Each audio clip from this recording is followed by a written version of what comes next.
Hai hampa kat mana tu? Semoga hampa semuanya sihat-sihat berjaya. Walaupun di mana hampa berada.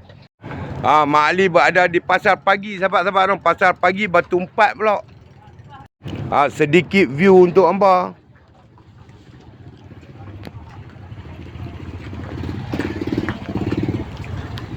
Ini dalam 10 ni.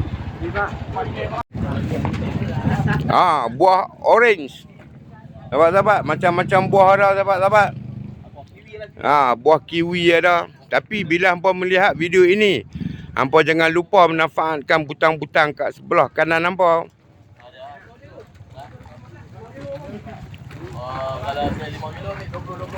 Sesiapa yang bermasalah dengan urat sahabat-sahabat boleh dapatkan minyak Raja Kayu kat Bayou Mak Ali.